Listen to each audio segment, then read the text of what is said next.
Bem-vindos a mais uma aula, ainda seguindo nossa primeira aula, a história evolutiva do porquê estamos engordando. Agora a gente vai se aprofundar sobre crononutrição, para as aulas realmente não ficarem maçantes, de vocês se assustarem, né, devido à nossa correria, olhar naquela aula de 50 minutos, uma hora, para que isso aqui não seja, né, uma aula aprofundada sobre nutrição, sobre bioquímica, mas sim algo que vocês consigam colocar na realidade de vocês e no dia a dia, para poder ouvir até no carro. Então estou deixando essas aulas um pouco mais curtas, de 15 minutos, 20 minutos, mas com muita qualidade, com muito conteúdo e também conteúdos técnicos, para vocês entenderem que a gente está tirando isso aqui que está trazendo para vocês com base em ciências. Então, seguindo um pouco desse princípio, já vou trazer um estudo aqui também de alto impacto, tá? Da Cell Metabolism, mostrando o que eu chamo de crononutrição, não o que eu, Alan, chamo, mas o que é realmente a crononutrição. E olha muito bem essa figurinha aqui mostrando isso pra gente, né? Se você for ver aqui, ó, uma dieta isocalórica, comer, né, uma dieta isocalórica em momentos diferentes pode interferir na forma diferente da perda de peso e da obesidade, tá? Então, presta bem atenção nessa figurinha aqui, deixei todos, né, se você quiser pegar o estudo aqui, deixei todas as referências aqui também, mas vamos lá nessa figurinha para vocês entenderem um pouquinho melhor sobre o que eu estou dizendo, tá? Aqui a gente tem uma distribuição calórica, né, foi acompanhado um estudo aqui randomizado de crossover, e o que fizeram? Colocaram pessoas que comiam mais durante o dia, né, early meal, né, aqui ó, comiam mais durante o dia, e aqui pessoas que comiam mais durante a noite, ó, late meal, mais tarde, né, uma refeição mais atrasada, mostrando aqui a figurinha mais próximo de dormir e aqui mais logo ao ato de acordar. E olha essa balança energética aqui, ó, consequências metabólicas of late meals, né, refeições mais tardes. Lembra, eu mostrei para vocês, se vocês estiverem assistindo as aulas direitinho, vocês vão lembrar disso. Da leptina e da grelina. Leptina é o hormônio relacionado à saciedade e a grelina é o hormônio relacionado à fome. Então lembra aquela figura que eu mostrei na aula sobre sono, como eu falo que as coisas se interligam? Ó, vem aqui comigo. Então eu mostrei lá, né, o cortisol, a insulina, a resistência à insulina. Se você não viu essa aula, volta na aula de sono, que lá eu explico muito bem todo esse ciclo da falta de sono e lá eu abordo sobre leptina e grelina, tá? Então assiste a aula em ordem para você entender os assuntos que eu tô falando, senão pode ser que você não entenda o assunto posterior, tá bom? Então, voltando para leptina e para grelina. Leptina, hormônio relacionado à saciedade. Grelina, hormônio relacionado à fome. Uma curiosidade aqui que provavelmente, se o Dr. Dijori ele vai entrar na área de farmacologia, um pouco na área medicamentosa, vamos abordar aqui rapidamente sobre Ozempic, um medicamento que pode ser que não é todo mundo que conheça, mas a grande maioria, um medicamento muito utilizado no processo de emagrecimento, principalmente de obesos, né? Ele modula GLP-1, ele é um medicamento ali que também mexe na leptina e na grelina. Então o Ozempic, ele é um medicamento que mexe lá no nosso meio gastrointestinal e a leptina e a grelina é produzido principalmente no meio gastrointestinal. Então, leptina, hormônio que está relacionado à saciedade, grelina, hormônio que está relacionado à fome. Quando nós temos problemas de sono, tá? A grelina sobe e a leptina desce. Então vamos voltar para cá agora falando sobre crononutrição novamente. Então presta atenção aqui. Qual outro fator que altera também a sua parte de leptina e grelina? Os horários de você comer e dormir, tá? Então, os horários que você come ao longo do dia impacta no seu processo de emagrecimento. Então, ela está querendo dizer que se eu como muito à noite, se eu como muito carboidrato à noite, ou se eu como muito tarde, eu não tenho horário de dormir, eu fico beliscando durante a noite ou de madrugada, ou eu deixo para comer a maioria das minhas calorias no período da noite, isso impacta no meu processo de emagrecimento? Sim, isso aqui não sou eu. Olha aqui, ó. Piora da autofagia, aumento do anabolismo de lipídio, favorecendo o ganho de gordura, piora da MAP-quinase, piora das tirosinas quinases. Não precisa lembrar desses nomes então, não, tá? Isso aqui só mostra que você piora o seu perfil metabólico se você come muito à noite e pouco durante o dia, tá? E aí, olha a balança, olha a balancinha aqui, ó, Metabolic Consequence of Late Meals. Quando eu como muito no período da noite, eu pioro o meu metabolismo, eu pioro a minha parte de temperatura corporal. Logo, se eu como mais durante o dia, eu tenho uma melhor eu tenho um melhor metabolismo. E agora eu vou trazer um outro artigo mais simples para vocês entenderem, mais de extremo alto impacto. Eu já trouxe esse artigo aqui traduzido do inglês para o português, ó, já está traduzido para vocês. Eu grifei alguns pontos para mim ler aqui para vocês entenderem, tá? Esse estudo foi acompanhado mulheres com obesidade e IMC acima de 32, tá? E elas consumiam uma dieta de 1.400 calorias. O primeiro grupo, o grupo Breakfast, consumia 700 calorias no café da manhã, 500 calorias no almoço e 200 no jantar. O outro grupo fez a mesma dieta, mas de uma maneira inversa. Presta atenção aqui, ó. 200 calorias no café da manhã, 500 no almoço e 700 no jantar. Foram acompanhadas durante 12 semanas. Fizeram a mesma dieta, mas inverteram a ordem das calorias, beleza? Então vamos ver isso aqui, ó. O grupo Breakfast apresentou maior perda de peso e redução da circunferência da cintura, o grupo que comeu mais de manhã, tá? Embora a glicemia de jejum, insulina e grelina, já expliquei sobre insulina e grelina, estivessem reduzidas em ambos os grupos. Porém, a insulina e o HOME-R diminuíram significativamente maior extensão no grupo Breakfast. Opa, vamos parar aqui. Alan, o que é HOME-R?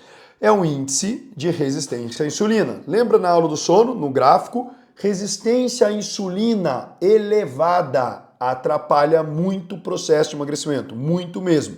Ou seja, se eu como mais durante o dia, eu tenho uma melhora do HOME-R. Se eu tenho uma melhora da resistência à insulina, logo eu favoreço o processo de emagrecimento, correto?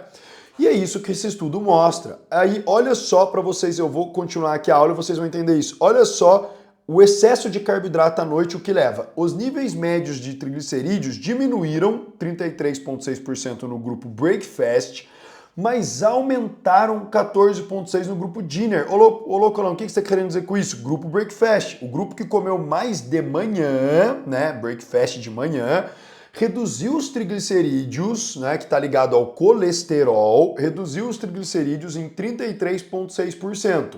Ótimo! Mas o grupo que comeu muita caloria à noite e comeu muito carboidrato à noite, ele aumentou 14,6% os níveis de triglicerídeos, ou seja, piorou a questão do colesterol, piorou a saúde do colesterol dele.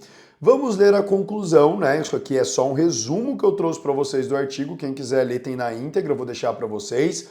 Conclusões. O café da manhã, altamente calórico, com ingestão reduzida no jantar, é benéfico e pode ser uma alternativa útil para o manejo da obesidade e da síndrome metabólica. Resumo de 2 artigos para vocês.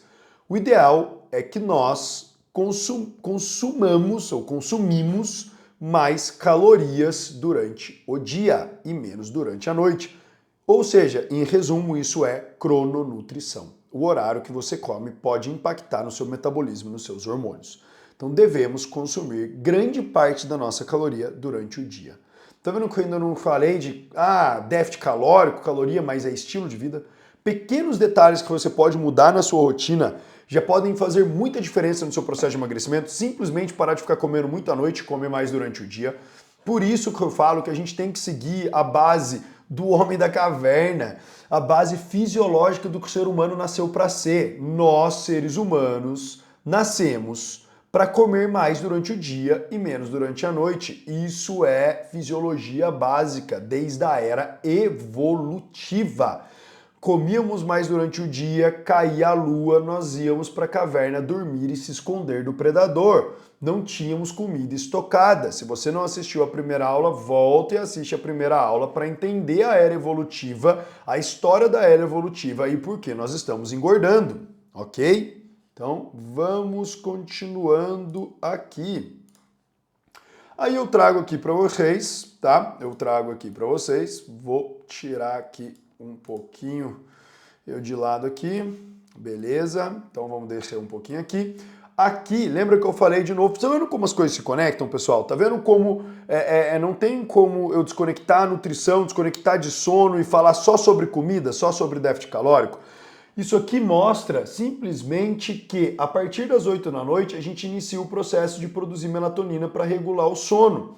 E aí, o que que pede aqui? Se a gente trouxer a base desse estudo que eu acabei de mostrar para vocês, entre 9 e 6 da noite, momento de reparação orgânica, renovação celular, evitar jantar, evitar bebidas alcoólicas, evitar fonte de cafeína, evitar alta carga glicêmica. Opa, alta carga glicêmica. O que que dá alta carga glicêmica? Excesso de carboidrato refinado. Excesso de carboidrato refinado. Então, evitar excesso de caloria e carboidrato à noite, principalmente depois das 8 da noite. Tá aqui, ó. Vou deixar na tela para vocês verem. Vou aproveitar aqui, ó. Tá aqui. Mais uma vez, conhecimento baseado em ciência, para vocês seguirem isto. Isso é o que é o nosso fisiológico. Não sou eu, Alan. Fisiologia. E aqui eu trago para vocês um exemplo, tá? Um exemplo básico para vocês poderem seguir, para vocês terem uma noção. Alan, eu quero comer leve à noite, o que eu faço? Lembrando que eu vou disponibilizar cardápios para vocês, tá bom, pessoal? Vou disponibilizar. Mas como via de regra, para você não ficar dependendo de um papel, o que que eu quero? Que vocês comam o mais cedo possível. 7 da noite, 8 da noite no máximo, se for possível, tá? Então aqui um exemplo, um omeletezinho de frango com um pouco de aveia, vai fornecer muito triptofano, muito zinco e magnésio. Olha lá, o que que uma refeição dessa, rica, vem pra cá, rica em triptofano, zinco e magnésio vai me ajudar? Muita coisa. Por quê? O triptofano, ele é um aminoácido. E esse triptofano, ele vai passar lá para o seu cérebro pela sua barreira hematoencefálica e ele vai aumentar a produção de serotonina. Serotonina é um neurotransmissor que traz bem-estar, prazer e relaxamento. Vai te deixar mais descansada, mais relaxada, beleza? Só que tem um extra aí. Para você produzir melatonina, que é o hormônio do sono, você vai precisar de serotonina. Então, serotonina alta, melatonina alta. Então, a conversão é essa. Triptofano, serotonina, melatonina. Logo eu durmo mais relaxado e durmo melhor. Entendeu? A importância de você ter uma refeição rica em triptofano e magnésio antes de dormir. Então isso pode te ajudar muito na qualidade do sono. Isso eu estou indo além de uma simples crononutrição, eu estou entrando na qualidade nutricional e na matriz alimentar. Então a qualidade do que você come interfere sim na qualidade do seu sono. Tá? Olha para você ver o poder da nutrição, o poder do estilo de vida que a gente tem em mãos, pessoal. É só a gente usar. Isso pode diminuir depressão, Alzheimer, demência. Falamos sobre isso na aula de atividade física. Agora imagine se eu combino uma atividade física com uma crononutrição, com uma qualidade alimentar, com dormir cedo. Olha que maravilha! A gente tem tudo de bom, tem muito mais saúde, muito mais longevidade, correto? Então vamos continuando aqui. E como a comida pode afetar o seu cérebro. O que o meu cérebro tem a ver com emagrecimento, com desinflamação? Tudo. Se eu como muito carboidrato à noite, eu inflamo, eu aumento triglicerídeos, tá lá, eu acabei de mostrar para vocês. Então, tome cuidado com excesso de comida à noite e principalmente excesso de carboidrato. Não estou falando para tirar, presta atenção, não falei para tirar carboidrato, tanto que aqui eu dei aveia, de novo, aveia é carboidrato, mas é um carboidrato de baixo índice glicêmico, baixa quantidade calórica, baixo nível de carboidrato por porção. O que eu quero é que você não venha comer uma barra de chocolate antes de dormir, né? Não venha comer pratada de macarrão gigante, a não ser que você vai treinar no outro dia, um treino de 2 horas de pedal ou de corrida. A gente não precisa de excesso de carboidrato à noite. Então, vou ler aqui para vocês. Consumo excessivo de carboidratos podem piorar uma série de funções cerebrais, seja cognitivo ou emocional. Se eu tenho piora da minha ansiedade porque eu comi muito açúcar, muito doce, o que eu pioro? Eu pioro a minha dieta. Se eu tenho mais ansiedade, eu não faço dieta direito, eu vou querer ficar beliscando mais. Se eu como carboidrato em excesso, como massa, pão, arroz e açúcar, eu pioro a minha neuroinflamação, eu pioro o meu nível de glutamato no cérebro. Tá aqui, ó, Carbohydrates and Cognitive Function. O que isso quer dizer? Excesso de carboidrato refinado causa neuroinflamação, pode piorar a sua parte de humor, tá? De novo, não sou eu, tá aí, os estudos. Cuidado com quais tipos de carboidrato em excesso. Massas em geral, farinhas refinadas, como pães em excesso, bolo, biscoito, bolacha, clube social. Cuidado com café, vou abordar sobre isso mais para frente, mas já vou dar uma pincelada aqui. Cuidado com café depois das 3 da tarde, porque o café ele tem cafeína, cafeína tem uma meia-vida longa, de 6 até 10 horas. Imagine como vai ficar com o seu sono se você tomou cafeína no final do dia, 6 da noite. Vai ser ruim, tá? Evite carboidratos refinados durante o dia para não ter sonolência, excesso, né? Você chegou no final da tarde, são 4 da tarde, você tá lá com vontade de comer porque não comeu o dia inteiro, já comeu errado, e aí chega e mata 2 pães com um copo de suco ou um copo de café com açúcar e ainda mata para arrebatar um bolo ou se não toma um leite com Toddy. Vai dar leseira, vai dar preguiça. Pico de insulina, hipoglicemia de rebote. Toma cuidado, tá? E aí, um exemplo do inverso, o que você pode fazer de bom. Substitua os carboidratos refinados com baixa densidade nutricional, ou seja, excesso de clube social, excesso de farinha branca, excesso de tortinha, produto industrializado, por carboidratos de alta densidade nutricional e menos calorias. Alan, por quê? Uma panqueca de banana com aveia, uma fruta, uma aveia, uma batata doce, uma mandioca. Ai, mas eu não como batata doce. É adulto. Adulto faz o que tem que fazer. Que gostoso você comer uma batatinha doce em rodela ou feita na air fryer com um ovinho mexido. Você pode fazer um salgado de batata doce, né? Bate a batata doce ali, deixa ela bem molinha, depois põe um franguinho dentro, leva para uma air fryer e faz um salgado. Né? Você pode trocar o seu excesso de massa por legumes, por leguminosas como feijão, grão de bico, quinoa, lentilha. Ou você pode também, se você quiser fazer uma dieta mais low carb, enche o prato de abóbora, de abobrinha, de chuchu, de brócolis e põe uma proteína e tira aquele mundo do arroz e feijão, aquele mundo da massa com fritura. Tem muita opção, né, pessoal? O que a gente vem dando muito é desculpa. Porque se eu consumo alimentos, né? Se eu consumo alimentos que em alta quantidade tem muito nutriente, muita fibra, ele tem alta quantidade. Eu vou abordar isso sobre depois nas aulas de calorias e déficit calórico. Mas presta atenção, existem alimentos que têm muita quantidade com pouca caloria. Isso se chama alta densidade nutricional. E existem alimentos que têm pouca quantidade e muita caloria e baixa densidade nutricional. Exemplo, se você comer 200 gramas de morango, não vai chegar a ter 100 calorias. E se você comer 2 bombons, você já tem praticamente 320 calorias. Olha a discrepância. Se eu comer 200 gramas de abóbora, eu tenho mais ou menos 150 calorias. Se eu tomar um copão de suco de uva ou uma pratada de macarrão, eu tenho basicamente 280 calorias. Olha só, eu como 200 gramas e não tenho 100 calorias. O outro eu tomo um copo e já tenho 300 calorias. Então muitos pacientes às vezes se assustam, falam, nossa, mas é muita comida, eu não vou emagrecer. Eu falo, você tem muita comida e pouca caloria, o que engorda é o excesso de caloria, não a quantidade de comida, entendeu? Fiquem com esse conceito na cabeça que a gente vai abordar uma aula mais profunda ainda sobre isso, falando sobre déficit calórico, tá? Então eu vou deixar aqui para vocês, vamos continuar aqui.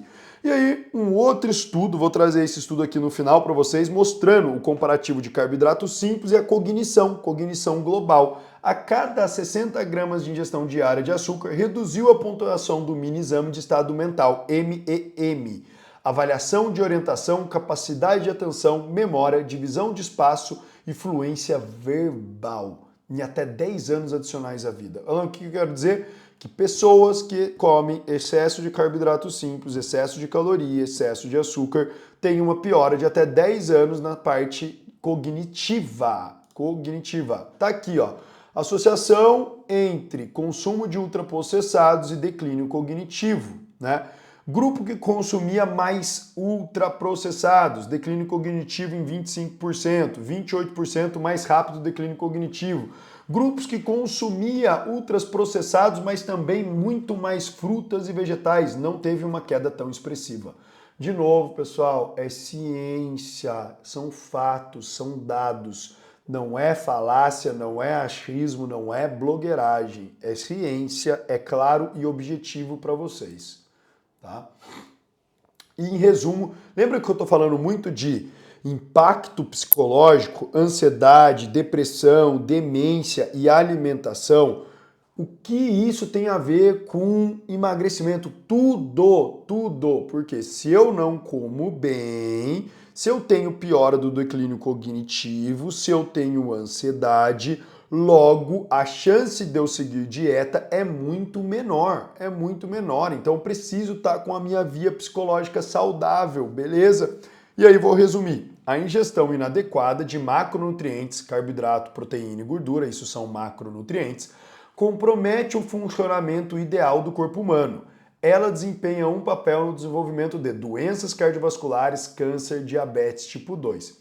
A saúde psicológica e mental é afetada pela ingestão alimentar inadequada, aumento de depressão, demência e declínio cognitivo. Chegamos ao final de mais uma... vamos puxar aqui para vocês. Meu muito obrigado. Chegamos ao final de mais uma aula. Tá aqui, para quem quiser acompanhar meu trabalho também nas redes, resolvi deixar nesse slidezinho aqui para vocês. E ao final dessa aula eu tenho um grande presente para vocês, quem já está acompanhando as aulas.